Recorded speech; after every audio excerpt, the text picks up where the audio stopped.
এক একজন চোর। আপনাদের সিংড়ার একটা আছে। আজকে আদালত আজকে রায় দিয়েছে, ওনার যত স্থাবর যত সম্পদ আছে আপনাদের এলাকা মিলে সারা বাংলাদেশের বিভিন্ন জায়গায় সব রাষ্ট্রীয় কোষাগারে যেন জমা দেওয়া হয়। সুবহানাল্লাহ। সে কি বলছে? কারণ উনি যা করিয়েছে সুবহানাল্লাহ বলারই দরকার। এখন দোয়া চাই। আমি সেদিন কোর্টে হাজিরা দিতে গিয়েছিলাম, দোয়া করে। কিসের দোয়া আপনার? হ্যাঁ, এই সিংড়া মাহফিল ছিল আমার, ওই শয়তান আমার আসতে দেয়নি। দোয়া এমন দোয়া করবো জাহান্নামে চলে যাবে।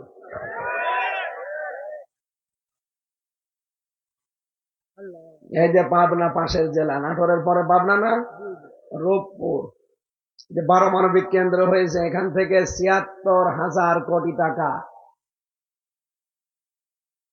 হাসিনার ছোট বোন রেহেনা এখান থেকে মারিং কাটিং করেছে। আজকে রিপোর্ট বেরিয়েছে। রাশিয়া থেকে রিপোর্ট এসেছে আজকে সকাল 10:30টায়, যে রেহেনা ৭৬,০০০ কোটি টাকা শুধু একটা প্রতিষ্ঠান থেকে চুরি করেছে। আপনি বলেন এই বংশকে আপনি ভালো বংশ বলবেন কি করে? যারা মাছ মেরে খায় আমরা তাদেরকে মাছি বলি, যারা গাছ কেটে খায় তাদেরকে গাছি বলি, যারা ডাকাতি করে খায় তাদেরকে ডাকাত বলি। কথা বলে না কেন? আর যারা চুরি করে খায়, চোরের শাস্তি কোরআনে আছে না? সূরা মায়েদার 38 নম্বর আয়াত, সারিকু ওয়াস-সারিকাতু ফাকতাউ আইদিয়াহুম। আল্লাহ বলেন চোর চোর পুরুষ হোক আর নারী হোক, সাক্ষ্য প্রমাণে হয়ে গেছে, ওর হাত কেটে দাও। বাংলাদেশে যদি কোরআনের এই আয়াতটা সে ৭১ সালে সংসদে পাশ হয়ে থাকতো, শেখ রেহেনা শেখ হাসিনার একটা হাতও থাকতো না। এই কথা বলছে না কেন? আর ওই দলে যারা আছে একজনেরও হাত থাকার কথা, বিশেষ করে দরবেশের হাত।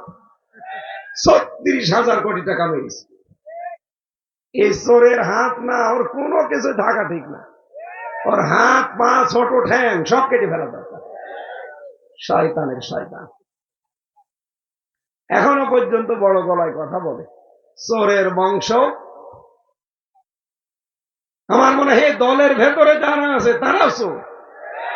একটা মানুষ দেখান যে ওই দলে চোর নেই।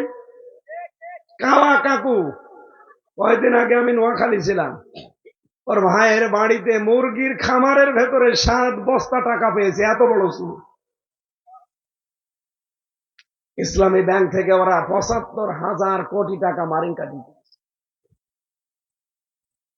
এত চোর হলে ৪২,০০০ কোটি টাকা প্রতি বছরে চুরি করে পাঠিয়েছে বাইরের দেশে। কয়েকদিন আগে আমি মালয়েশিয়া ছিলাম, ওই শয়তানরা যে দেখি ওই দেশে বানিয়েছে সাহেব পাড়া, কানাডায় বানিয়েছে বেগম পাড়া, আর এই জায়গায় বানিয়েছে সাহেব পাড়া। ওরা থাকে না ওখানে, ভয়তে থাকে সব হোটেলে। যেই হোটেলে থাকে আমি নিচে নামি, দেখি 2 শয়তান চা খাচ্ছে। কি গো হুজুর, আমরা আগেই পালিয়েছি। কেন? সাহেব পাড়ায় থাকবেন না? ওখানে থেকে মায়ের খাবো।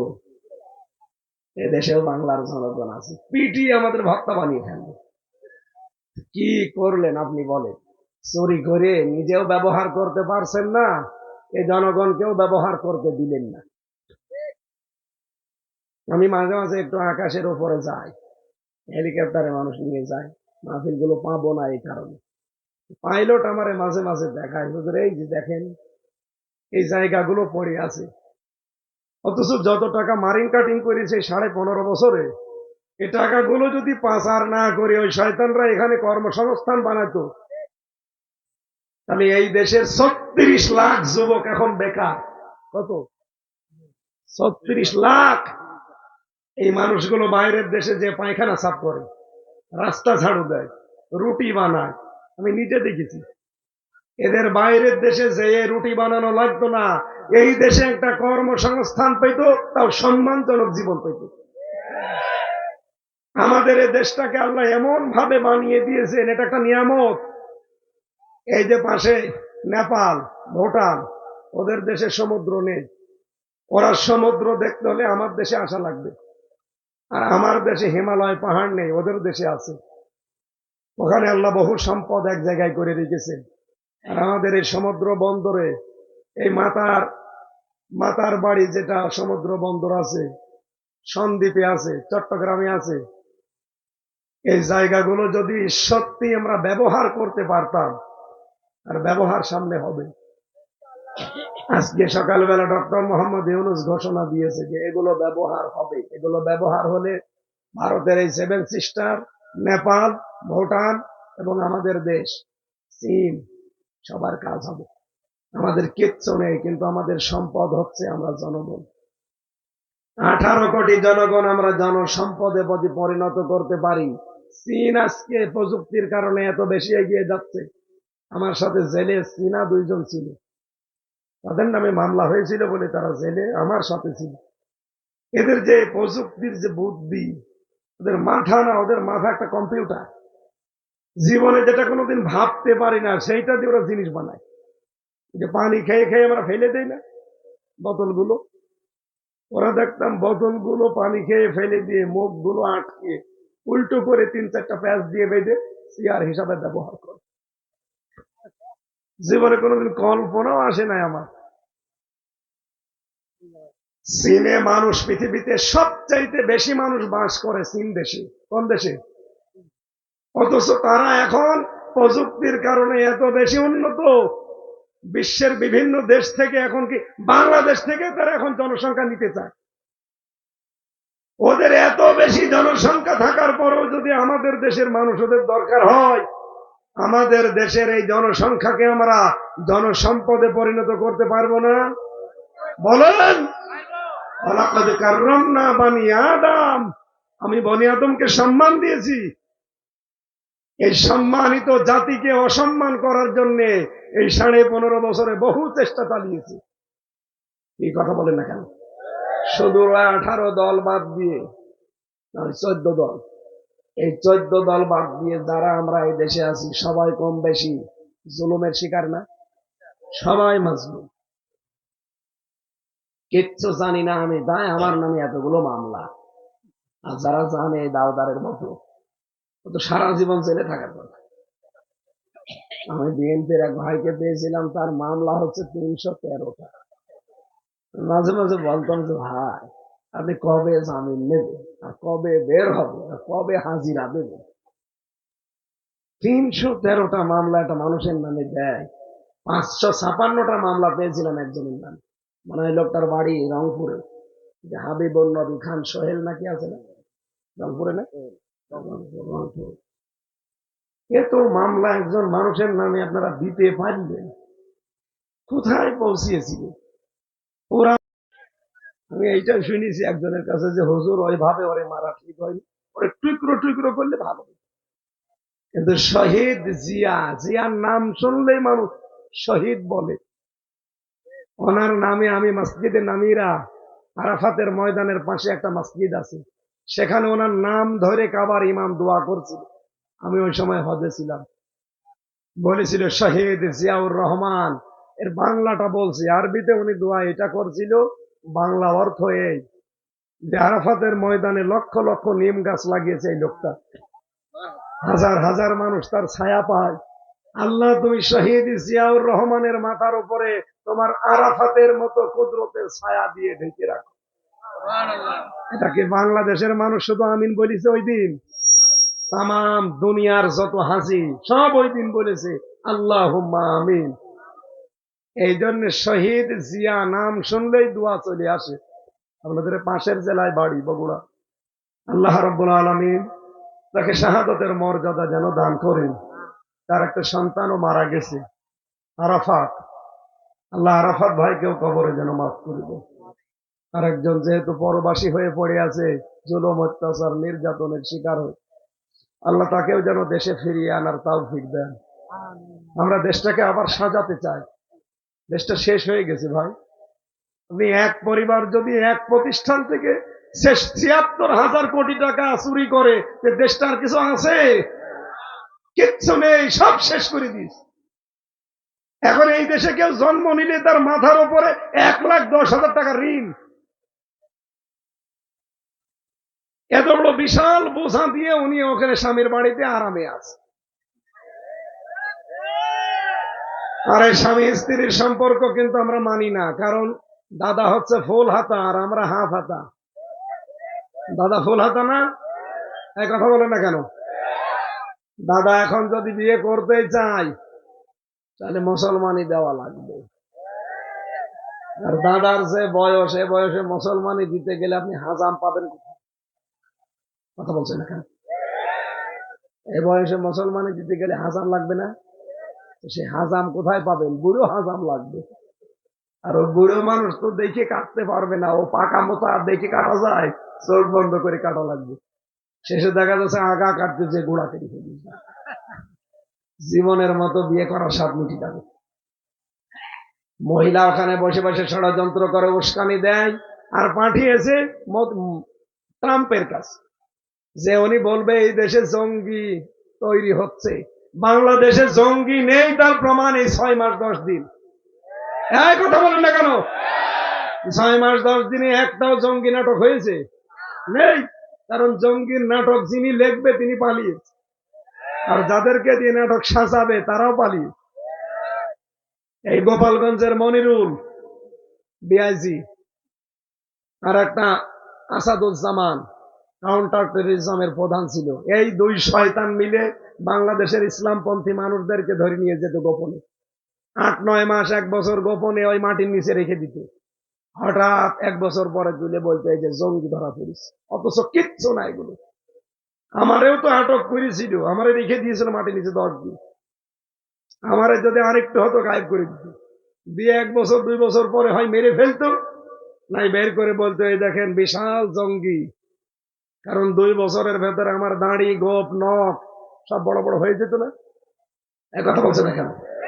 আমার সাথে নিজে দেখা করেছে, এত বড় বড় নখ হয়ে গেছে।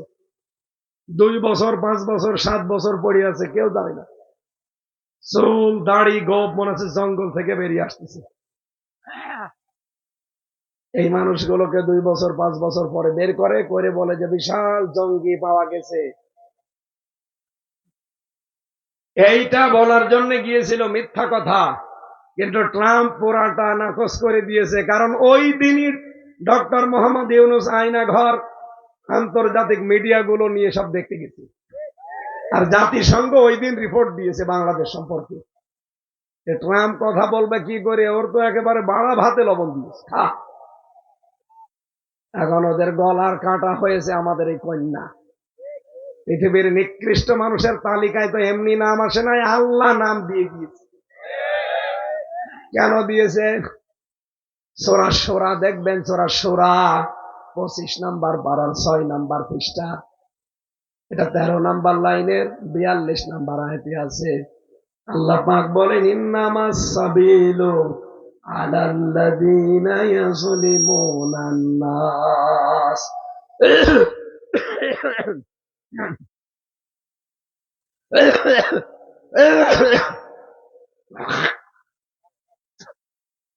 তাই হবে না, গলার উপরে এখন রেলগাড়ি যাওয়ার দরকার, তাছাড়া ভালো হবে না।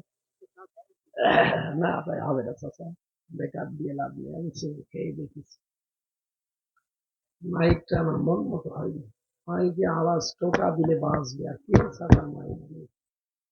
বাড়ি ভাইয়ের মা খেলার নেওয়া যাবে না। এনার যাই হোক আর কিছু ঠিক আছে, কিন্তু মাইকটা আমি এক জায়গায় 3টা মাহফিল করলাম, একটা মাইক ভালো পাই। আমার গলাটা আরো নষ্ট হয়ে যাচ্ছে এই কারণে। এই জন্য আপনি আর মাহফিল আমার নেওয়ার দরকার নেই। আমি এক জেলায় 1টা 2টা করে আসবো, একেবারে যারা ভিআইপি এদের এই যেখানে সেখানে যে বাদাম বেচা মাইক নেয়, নিয়ে আমার কণ্ঠ বুক সব ব্যথা করে ফেলে। মাহফিলের আয়োজন তো দেখে ভালো লাগছে, কিন্তু মাইক কিনে গেছে আপনারা? খেজুরতলা বাজারের মাইক কেন জেলা শহরে মাইক পাওয়া যায় না? যাদের পাওয়ার আছে রওশন এরশাদের মতো মাইক নিয়েছে। সম্মানিত ভাইরা, না আমি হচ্ছে না ভাই, আওয়াজ থাকলে আরো বাড়ান, নাই তো আমি শেষ করে দিচ্ছি। বললাম রিভাব দেন, আছে রিভাব আছে, রিভাব দেন। এই ছেলে, প্রসাব পায়খানার বিড়ি খাওয়া ছাড়া কেউ যেতে পারবেন না। না, বিড়ি যদি কেউ খেতে চায় খেয়ে আবার যেন চলে আসে। চলে আসবেন তো? চলে আসবেন। আমাদের এই রাজশাহী, রংপুর, এরপরে বরিশাল, খুলনা এইসব বিভাগে একটু সমস্যা বিড়ি নিয়ে। চট্টগ্রাম, সিলেটে কিন্তু এত ঝামেলা নেই, ওখানে ইমাম সাহেবও বিড়ি খায়। এই কারণে বললাম যে বিড়ি খাওয়ার নেশা যদি খুব বেশি হয় এই আবার চলে আসবে। হাসিনার কথা আমি এই জন্য বলছি, আমি নিজে ভিকটিম তো, কারণ আমার উপরে বাস গাড়ি গেছে, এই জন্য মুখ দিয়ে বের হচ্ছে। এখানে আওয়াজ করবেন না। আল্লাহ রাব্বুল আলামিন বলেন, আমি নিজে মামলা দায়ের করব তাদের বিরুদ্ধে যারা মানুষ হয়ে মানুষের উপরে জুলুম করে। তার 15.5 বছরে যারা ছিল তারা তো জালেম, ওয়াজ করা লাগবে। বলেন, এরা জালেম ছিল এবং এদের সমর্থক যারা তারাও ছিল জালেম। এই জন্য এরা কিন্তু হামজার মামলার আসামি না, এরা সরাসরি আল্লাহর মামলার আসামি। আল্লাহ রাব্বুল আলামিন এদেরকে মাফ করবেন না, কারণ তিনি নিজেই মামলার বাদী। মামলার বাদী যত বড় হয়,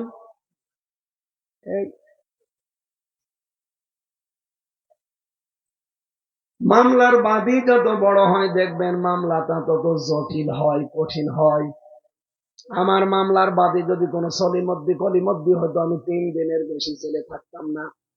মামলার বাদী এমন জন লাল দাগ দিয়ে দিয়েছিল, এই জন্য যতবারই মামলা তুলেছে বলেন না এটা বাদ দেন। 30 বারের উপরে তুলেছিল মামলাটা, দেয়নি। টাকা পয়সা দিয়ে যে হবে তাও তো হবে না, কারণ মামলার বাদী সরাসরি হাসিনা নিচে। আমার আর মাওলানা মামুনুল হক এই 2 জনের মামলার বাদী ছিল উনি নিচে, লাল দাগ দিয়ে দিয়েছিল। আমি কেন বলছি, কারণ নিজে আল্লাহ মামলার বাদী জালেমদের, আর নিজেই বিচারপতি। বলেন জালেমদেরকে কে দাঁড়াবে উকিল হয়ে তার পক্ষে? কে কথা বলেন না কেন? আমাদের পক্ষে কোন উকিল দাঁড়াতে ভয় পেত, কারণ তার লাইসেন্স আবার বাতিল হয়ে যায় কিনা। তাহলে আপনি জালেমের বিরুদ্ধে আল্লাহ নিজে মামলা দেবে, নিজেই বিচারপতি, কে দাঁড়াবে আপনার পক্ষে বলেন আপনি? সুতরাং 15.5 বছরে যারা জুলুম করেছেন, আপনার দুনিয়াও শেষ, আখেরাতও শেষ। আমরা যেন এরকম কপাল নিয়ে আর না তৈরি করি। আমাদের সামনে এমন দেশ গঠন হবে যে দেশে কোনো আয়না ঘর, আরো জোরে বলেন আয়না ঘর। এটা যে কত বড় মানবতা, মানবতার সাথে কৌতুক। আমি 10 দিনেই হাফ পাগল হয়ে গিয়েছিলাম, অথচ ওখানে ব্যারিস্টার আরমান 8 বছর কাটিয়েছে। এদিকে 3.5 হাত, এদিকে 1.5 হাত, সামনে পায়খানা দেওয়া, এতটুকু জায়গা। পায়খানার কোনো দরজা জ্বালানা, কোনো দেওয়াল, কিচ্ছু দেওয়া নেই। আপনি বসবেন সব দেখা যাবে।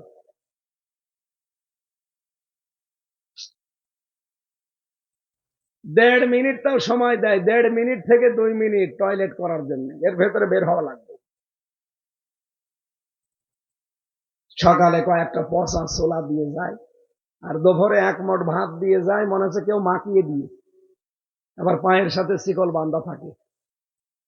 আমার সাথে মাওলানা ফখরুল ছিল, উনি আমারে বলছিল যে ভাই আপনার সাথে কি করেছে আমি জানি না, আমার এই পায়ের ভেতরে এভাবে হাত দিয়েছে, এভাবে হাত দিয়ে সামনে যে লোহার ব্যারিকেড দেওয়া খাঁচা, ওই খাঁচার সাথে আটকিয়ে তালা লাগিয়ে দিয়ে 1-2 মিনিট, 5 মিনিট, 1 ঘন্টা পরে খুলে দিয়ে না, বছরের পর বছর আটকিয়ে রাখে।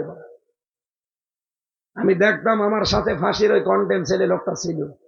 এমনি এইভাবে থাকা যে কত বড় নিয়ামত, মানুষ যে শুয়ে থাকে, আমি নিজে টের পাচ্ছি যে এটা কত বড় আল্লাহর নিয়ামত শুয়ে থাকা।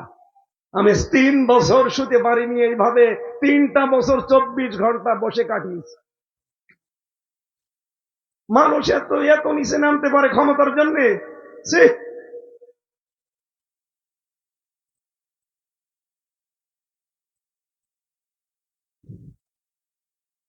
আমার আগে যারা নিয়ে গেল তার নখগুলো যখন তুলে নিয়ে আসলো, এরপরে নিয়ে গেল আমারে। আমি তো চিন্তা করেছিলাম আমার নখ মনে হয় একটাও থাকবে না।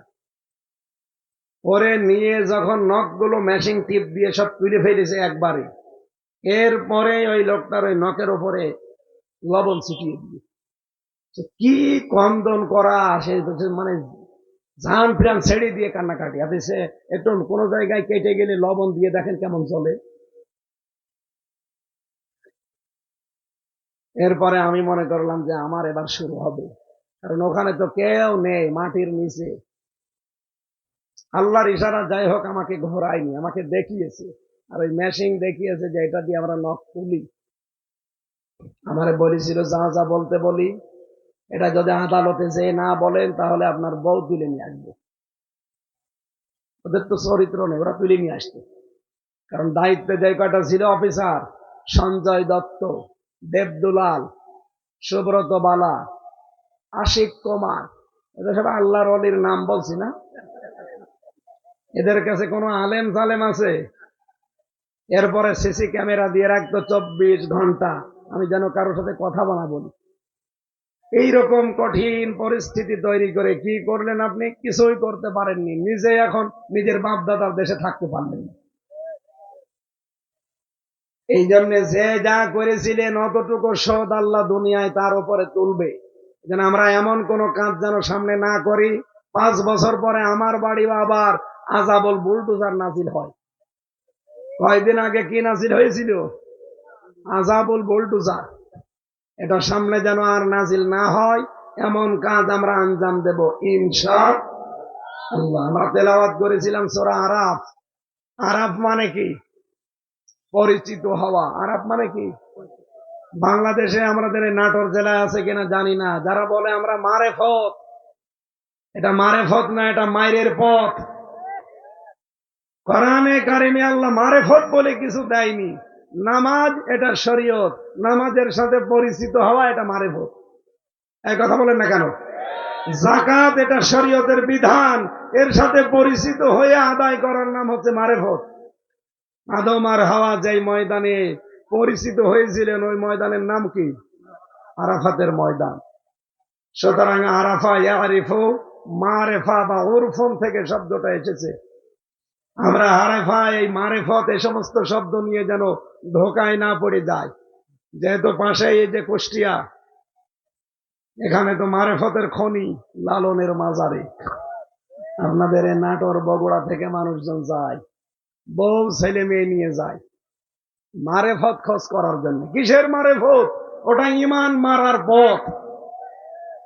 আমরা তেলাওয়াত করেছি এইরকম একটা সূরা থেকে, নাম কি? আরাফ। বলেন বলেন। তাফসীরের ভাষায় বলছি এবার।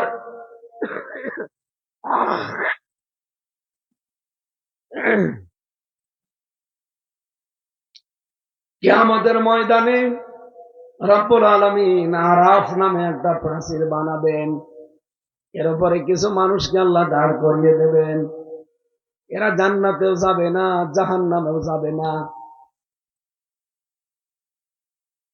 সাহাবী প্রশ্ন করলেন, হে নবী, এরা জাহান্নামে যাবে না, এরা জান্নাতেও যাবে না, কতদিন এখানে থাকবে? আর কেন জান্নাতে যাবে না?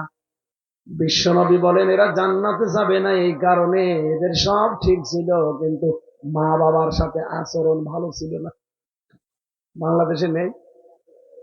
অনেক ভালো মনে হয় দেখতে, কিন্তু মা বাবার সাথে কথা বলে না। মা বাবার সাথে যে খরচ দেওয়া দরকার, তাদের খেদমত করা দরকার, এইটাও করে না। এই ভাই, আপনি কি হিংসা করে আরো আওয়াজ কমিয়ে দিচ্ছে? জীবনে আপনার মাইক কেউ নেবে না। কেন আওয়াজ হয় না কেন? আমি তো জোরে একেবারে কম জোর দিচ্ছি না, আমার তো কণ্ঠ ব্যথা হয়ে যাচ্ছে। এই যে এটার আওয়াজ দিতে পারেন না? এই বক্সের আওয়াজ আছে? ওই আওয়াজ কই? লোড নিতে পারবে কি করে? রওশনের সাথে হয়ে গেছে। রওশনের সাথে যে অবস্থা, এ কি কিছু হবে? সেরকম মাইক দিয়েছেন আপনারা, এই সিংড়ায় আমি আর আসবো না। কণ্ঠটাও সাপোর্ট দিচ্ছে না, মাইকেও সাপোর্ট দিচ্ছে না। কথাগুলো যে আমি নিয়ে এসেছিলাম আজকের আয়াতে, অনেক তথ্য আছে, গুরুত্বপূর্ণ বিষয়গুলো আল্লাহ সাজিয়ে দিয়েছে, কিন্তু আমাদের আসলে অনুকূলে নেই। শরীর, স্বাস্থ্য, কণ্ঠ, মাইক সব আমাদের আয়ত্তের বাইরে। এই যে আরাফ নামক স্থানে আমার আল্লাহ যাদেরকে রেখে দিয়েছেন, জান্নাতে দিচ্ছেন না। আপনি নিজের সাথে মিলান তো, আপনি আবার আরাফে যে বসবেন না তো। মা বাবার সাথে যাদের সম্পর্ক ভালো নেই, সামর্থ্য থাকার পরও যারা তাদের খোঁজ খবর নেন না, খরচ দেন না, তাদের খেদমত করা হয় না, আপনি নামাজ পড়তে পারেন, রোজা রাখতে পারেন, ইবাদত বন্দেগী অন্যগুলো করতে পারেন, আপনি কিন্তু জান্নাত পাবেন না। নবীজি বলেন এদেরকে আল্লাহ জাহান্নামও দিচ্ছে না।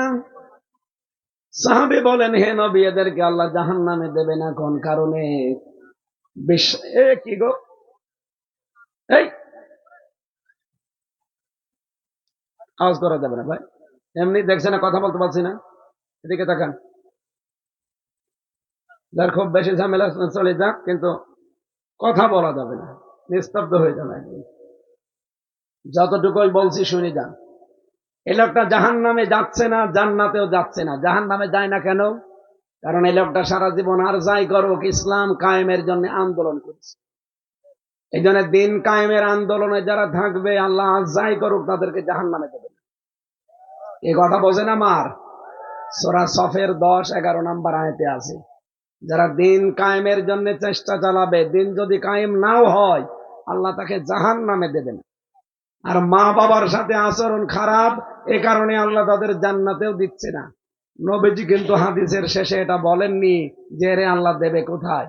বলেন তো, এরকম জীবন যদি আমাদের হয়, এই জায়গায় যদি আমরা প্রাচীরে দাঁড়িয়ে থাকি, আমাদের কপাল কি এবার বলেন? এরকম কারো যেন কপাল পোড়া না হয়। আমরা এখান থেকে শিক্ষা নিয়ে মা বাবার সাথে আচরণ যতটুকু সম্ভব, যদিও অনেক পরিবারে আজ সম্ভব হচ্ছে না বোর কারণে, এক কথা বললেন না, হাজারো পরিবারে শুধু বোর কারণে সন্তান পারে না তার মা বাবার হক আদায় করতে।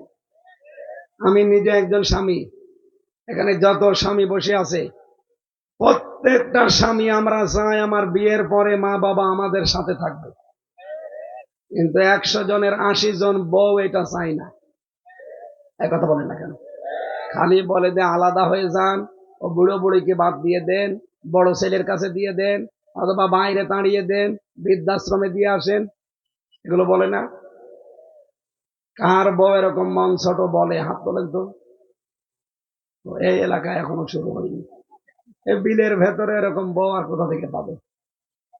সম্মানিতা মা বোন যারা বিভিন্ন জায়গায় বসে আছেন, শুধু নামাজ পড়া, রোজা রাখা, কালো বোরকা পরা ইবাদত না। শ্বশুর শাশুড়িকে নিজের মা বাবার মতো মনে করাও ইবাদত। বলেন বলেন। নবীজি বলেন, কোন স্ত্রী যদি চায় যে আমার স্বামীর হায়াত আরো বেড়ে যাক, আমার স্বামী আরো বেশি দিন বেঁচে থাকুক, তার সম্পদ, তার প্রভাব প্রতিপত্তি, তার মান সম্মান আরো বেড়ে যাক, সেই স্ত্রী যেন তার স্বামীকে বারবার বলে, স্বামী তুমি যাই করো, রক্তের সম্পর্কগুলো ঠিক রাখো। একজন মানুষের সাথে সবচেয়ে বেশি রক্তের সম্পর্ক কার? মা বাবার। বলেন বলেন। মা বাবার সাথে যেহেতু সম্পর্ক আমাদের সবচাইতে বেশি, তাহলে বউ তো আমাদেরকে এ উদ্বুদ্ধ করা দরকার যে স্বামী যা করো মা বাবা যেন ভুলে যেও না। মা বাবার পরে আমাদের সম্পর্ক বেশি আমার ভাই আর বোনের সাথে। কথা বলেন না কেন? সেই ভাই বোনের সাথে এই বর কারণে আমার সম্পর্ক আজ খারাপ। এক মায়ের পেটে জন্ম নিয়ে আমার বোনের সাথে আমি আজ 3 বছর কথা বলি না। কার কারণে? বোর কারণে। এই কথা বললেন না কেন? এরকম পরিবার দেশে নেই। এই জন্য নামাজ দিয়ে রোজা রেখেও আপনি জান্নাত যেতে পারবেন না যদি রক্তের সম্পর্ক ঠিক আপনার না থাকে। অনেকে মনে করে এইটা আর কি, এ দুনিয়ার বিষয়। কে বলেছে আপনাকে? এগুলো সব ইবাদত। আর এই কারণে আপনি জান্নাতেও যেতে পারছেন না, যেহেতু ইসলামী আন্দোলন করতেন, দিন কায়েমের জন্য আপনার চেষ্টা, এই জন্য আল্লাহ জাহান্নামও দেবে না। যদি এখানে দাঁড়িয়ে থাকেন, কি হবে আপনার? জান্নাতও নেই, জাহান্নামও নেই। থাকেন এই প্রাচীরে দাঁড়িয়ে। এই আরাফ থেকে আমরা তেলাওয়াত করেছি আলিফ লাম মিম সাদ, এটা হরফে মুকাত্তাত।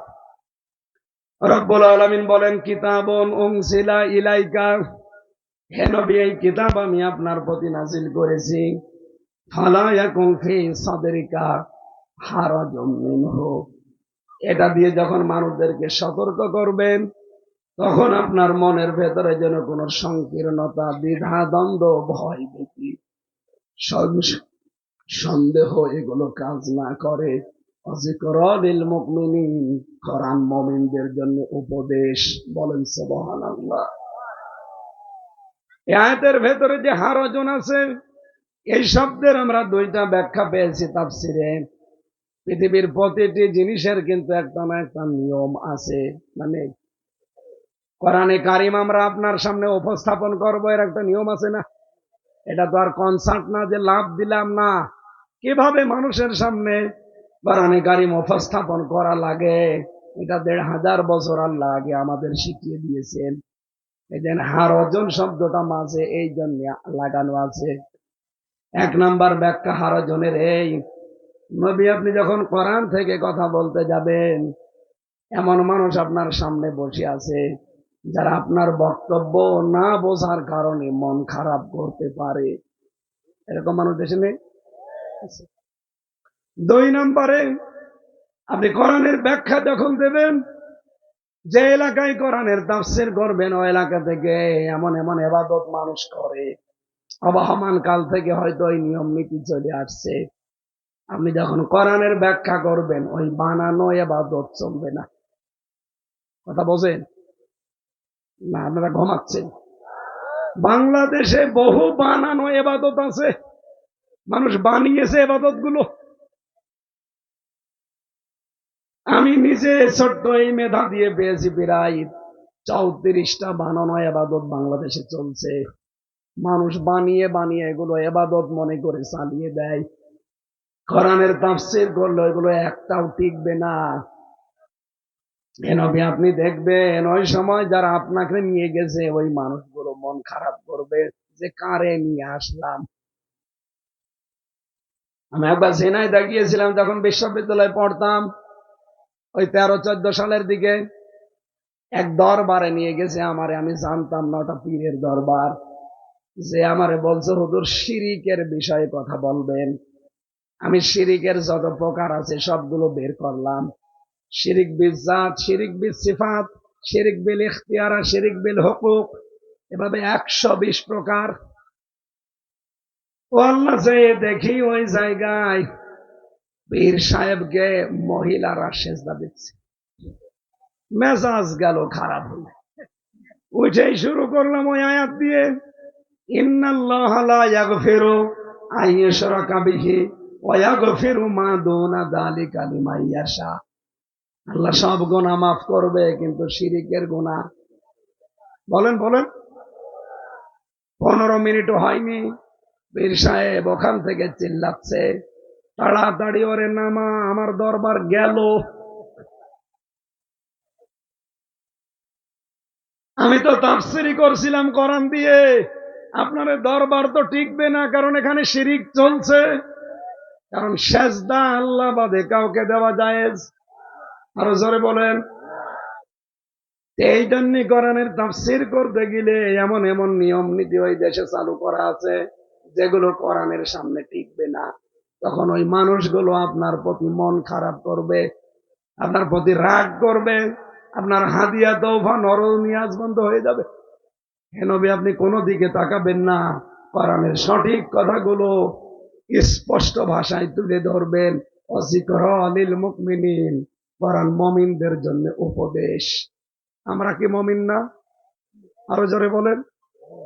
রব্বুল আলামিনের পরের আয়াতে জানিয়েছেন, ইত্তাবিউ, তোমরা সবাই মিলে অনুসরণ করো, মা উনজিলা ইলাইকুম মির রাব্বিকুম, তোমাদের রবের পক্ষ থেকে যেটা তোমাদের উপরে নাযিল করা হয়েছে। ওয়ালা তাত্তাবিউ মিন দুনিহি আউলিয়া, কোন আল্লাহ ছাড়া কাউকে অভিভাবক হিসাবে গ্রহণ করার দরকার নেই। কলিলাম মা তাযাক্কারুন, আফসোস কোরআনের এই মূল বক্তব্য শোনার পরে অল্প কিছু মানুষ মেনে নেবে, অধিকাংশ মানুষগুলো দেখবেন মুখ ফিরিয়ে চলে যাবে। সুতরাং আজকে থেকে সিদ্ধান্ত নেওয়া লাগবে, শুধু আমির হামজানা না, ইত্তাবিউ বহু বচন, তোমরা সবাই মিলে অনুসরণ করো। এ নির্দেশ কার? এখান থেকে আজকে সিদ্ধান্ত নিতে পারবেন না যে দল মতের বাইরে আগে দেখবো যে কোরআন আছে কিনা। আমরা অনুসরণ করতে চাই সবাই মিলে কিসের? আরো জোরে বলেন। এই জন্য আগামীর বাংলাদেশ হবে কোরআনের বাংলাদেশ। এক কথা বলে না কেন? 56,000 বর্গ মাইল যদি এটা দিয়ে চলে, মিনি জান্নাত হয়ে যাবে। আপনি টের পাচ্ছেন না? তাই কোরআন দিয়ে চললে যে জান্নাত হয়, যে সমস্ত দেশে আংশিক কোরআনের নিয়ম চলে, আপনি তাকান। পৃথিবীতে এখন পূর্ণাঙ্গ কোনো জায়গায় নেই। আফগানিস্তানে আছে আংশিক, আপনি তাই যে দেখেন কি শান্তি সেখানে এখন। যদিও বিশ্বের অনেকে এখনো সাপোর্ট করে নাই, আমাদের এই দেশটাও যদি 500 আয়াত আছে কোরআনের, শরীয়তের বিধান, এটা যদি আমরা ব্যক্তি, পরিবার, সমাজ আর রাষ্ট্রে কায়েম করে দিতে পারতাম, এদেশে চুরি হতো না, ডাকাতি হতো না, জেনা হতো না, ছিনতাই হতো না। এই নাটোর থেকে এখন কুষ্টিয়া পর্যন্ত যেতে আমার মনের ভেতরে সব সময় চিন্তা, কখন না জানি ডাকাতি ধরে। সেদিন একবারে নাটোর জেলা শেষ, পাবনা শুরু, ওই জায়গায় দেখলাম ডাকাতি হচ্ছে, আর 10 মিনিট আগে গেলে আমি পড়ে গিয়েছিলাম। এই চিন্তা তখন আর থাকবে না যদি এটা কায়েম হয়ে যায়, আর আমরা এইটাই দেখতে পাচ্ছি সামনে। এই কথা বলেন না কেন? এটা যদি আপনার কাছে রাজনীতি মনে হয়, হ্যাঁ এইটাই রাজনীতি। এই কথা বলেন। এটা যদি আপনার কাছে ধর্ম ব্যবসা মনে হয়, এইটাই ধর্ম ব্যবসা। কারণ আমরা চাই এটা সংসদে যাক। 54 বছর তো দেখেছি মানুষের তৈরি করা আইন দিয়ে চললে কেমন লাগে, কিছুই হয়নি। চোর যায় ডাকাত হয়, ডাকাত যায় খুনি হয়, এমনকি গাঁজা খোর যায় গাঁজার গাছ লাগায়। আমার নিচতলায় যে ছিল এক গাঁজা খোর, ও নিজে যেয়ে ওর ভেতরে গাঁজার গাছ লাগিয়ে জেলারে বলছে, এই বেটা তুই গাঁজার গাছ লাগালি কি করে? বলছে, স্যার আমি ওই যে মামলার হাজিরা দিতে গিয়েছিলাম, আমার তো বন্ধু বান্ধব আছে বাইরে, ওরা গাঁজার বীজ দিয়েছিল, ওইটা আমি মুখের ভেতরে টোপলা করে নিয়ে এসেছিলাম, ম্যাশিং এ ধরা পড়েনি। এসে এই যে গাছের টোপলা লাগিয়েছি, গাঁজা গাছ, আজ 2 মাসে দেখেন কত বড় হয়েছে।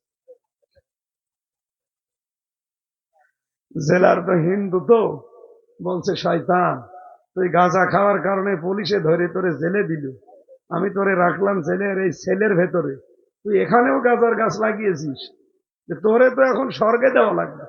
ও তো আর জান্নাত বিশ্বাস করে না, তোদের স্বর্গে দেওয়া লাগবে। সম্মানিত ভাইরা, ডক্টর কামালের তৈরি করা এই সংবিধান আজ 54 বছরে 17 বার কাটাকাটি হয়েছে, কিছুই হয়নি। এইটাও সংবিধান। এর ভেতর একটা সূরা আছে, সূরা ফুরকান। ফুরকান মানে সংবিধান। এর ভেতরে 77টা আয়াত আছে, 73টা ধারা আছে। এই ধারাগুলো দিয়ে বাংলাদেশে সংবিধান বানিয়ে চালান, 41 সাল লাগবে না, 41 ঘন্টায় বাংলাদেশ জান্নাত হয়ে যাবে। এই ক্ষমতা কোরআনের নেই? এই বলেন। এটা শুধু তাবিজ কবজ করার জন্য না, এটা রাষ্ট্র চালানোর জন্য আল্লাহ দিয়েছে। আর আমরা এটা ঝাড় ফোঁক হিসাবে খালি ব্যবহার করি। কারো ছেলে মেয়ে হয় না, বলে হুজুর একটু আপেল পড়িয়ে দেন। সেই দিন এসেছিল একজন আমার কাছে, বলছে, হুজুর এই আপেলটা পড়িয়ে দেন, আমার খালি বারবার মেয়ে হয়। আমি এখন সূরা ফাতিহা পড়লাম, আমারে বলছে, হুজুর এমন ভাবে আপেল পড়বেন যেন ছেলে হয়, মনে হচ্ছে আমি ডাউনলোড করে দেবো ছেলে। সম্মানিত মা বোনেরা, অনেক মহিলা এরকম আছে, মনে করে বাবার কাছে গেলে, বিভিন্ন তাবিজ কবজ নিলে, ঝাড় ফোঁক নিলে মনে হয় এগুলো হয় না। সন্তান দেওয়ার মালিক কে? সুতরাং এই বিশ্বাস আল্লাহর উপরে করা লাগবে, নয়তো আপনি শিরিক করছেন। এই জমিন বানিয়েছে কে? এখানে আইন চলবে কার? সুতরাং আল্লাহর আইন বাদ দিয়ে অন্য আইনের পক্ষে যারা কাজ করেন তারা শিরিক করছেন, যারা শিরিক করে তারা মুশরিক। এই কথা বলেন না কেন? এই যে সবে বরাত চলে গেল, সামনে সবে কদর আসতেছে। সবে বরাত বলেন, সবে কদর বলেন, 2 প্রকার মানুষকে বাদ দিয়ে আল্লাহ সবাইকে মাফ করে দেয়। 1 নাম্বার মুশরিক, যারা শিরিক করে, আর 2 নাম্বার যারা হিংসুক। আর এই দুইটাই বাংলাদেশে বেশি। এত হিংসা করেছিল এই ডাইনি মহিলা, যাদের উপরে হিংসা করেছে তাদের জীবনটাই নষ্ট করে দিয়েছে। আপনি নিজেকে, আমি খালি একটু বর্ণনা দিলাম, আমার নিজের উপরে যা গেছে তাই। আমার চাইতে 100 গুণ বেশি হয়েছে ব্যারিস্টার আরমানের উপরে। তারে 8 বছর এক জায়গায় এভাবে হাত পা পেছনে দিয়ে ফেলে রেখেছিল, 8 বছর। উনি পরশুদিন টকশোতে বলছিলেন, উপস্থাপিকা সহ যারা ছিল প্রত্যেকে অঝর নয়নে কাঁদছিল। কি যে অত্যাচার হয়েছে, আল্লাহ এমনি জালেমের তক্তা নড়িয়ে দেয়নি, এই কারণে দিয়েছে। হাজারো মুসলিমের চোখের পানি আর্তনাদ, বিশেষ করে বিডিআরদের। কত বিডিআর বিনা কারণে 16 বছর জেল খাটতেছে। আমি একজনকে পেয়েছিলাম এই নাটোরের ওই যে এই বড়াই গ্রাম এলাকায় বাড়ি, আর 16 বছর পড়ে আছে, আর 1 মাস পরে তার রিটায়ার্ড হয়ে যাবে, অথচ মিথ্যা একটা মামলা দিয়ে আর 16 বছর তার জেল খাটিয়েছে। মাঝে মাঝে আমরা তাহাজ্জুদ পড়তে উঠতাম, আর উনি উঠতো, দেখতাম হাউ মাউ করে কাজ, আর একটা আওয়াজ দিত, আহ। আমার মনে হয় এই আফসোসটা আল্লাহর আরশে চলে গেছে। কত মানুষের চোখের পানি যে এই জালেমের চেয়ারের সাথে মিশেছিল, আল্লাহ এমনি ধরেছে। আল্লাহ রাব্বুল আলামিন আমাদের হেফাজত করেন, আগামীতে যারা ক্ষমতায় আসবেন তারা যেন জালেম না হয়। এই কথা বলেন না কেন? আর আমাদের ভেতরে কোনোদিন হিংসা না থাকে। আমার হচ্ছে হোক, এই ভাইও হোক, হিংসা হচ্ছে ওইটা, আমার হোক, ওর যেন না হোক, এটার নাম হিংসা। এটা করলে আপনার নেকি কাটে আগুন লাগালে যেমন পুড়ে যায়, আপনার নেকি ওইভাবে পুড়ে যাবে। আমরা আজকে থেকে অনুসরণ করব দল মত নির্বিশেষে সবাই আল্লাহর কোরআনকে, এর সাথে যেটা মিলবে রাজি আছি, না মিললে সেটা বাদ। আল্লাহ মেনে চলার তৌফিক দিন। আমি আমার কণ্ঠের জন্য আর পড়লাম না, মাপ চেয়ে নিলাম, আগামী থেকে আবার দেখবো, চেষ্টা করি। আল্লাহুম্মা আমিন। লা ইলাহা ইল্লা আনতা সুবহানাক ইন্নী কুনতু মিনাজ জালিমিন। রব্বুল আলামিন, সারা জীবন অপরাধ করে জীবনটা নষ্ট করে ফেলেছি। যেভাবে আরম্ভ করেছিলাম কয়েক ঘন্টা বললেও আমার শেষ হতো না, কিন্তু কণ্ঠে আমার সাপোর্ট দিচ্ছে না। আল্লাহ, মারাত্মক ব্যথা, মেহেরবানি করে তুমি কণ্ঠটা আগের মতো বানিয়ে দাও। 3.5 হাত বডির এক চুল জায়গা নেই জালেমরা যেখানে অত্যাচার করে না। আল্লাহ তাআলা, আমি জামা কাপড় খুলতে পারি না, এত অত্যাচার দ্বারা আমার মাথার চুল থেকে পায়ের তালু পর্যন্ত করেছিল। আমার শরীরটা একেবারে ধ্বংস করে দিয়েছে। তোমার কাছে দোয়া করছি, এই হাজারো মানুষ নিয়ে আমার কণ্ঠ, আমার শরীরটা তুমি আগের অবস্থায় ফিরিয়ে দাও। মাহফিলের আয়োজন যারা করেছে এদেরকে মাফ করে দাও। যারা এই কবরে ঘুমিয়ে আছে, আল্লাহ কবর গুলো জান্নাত বানাও।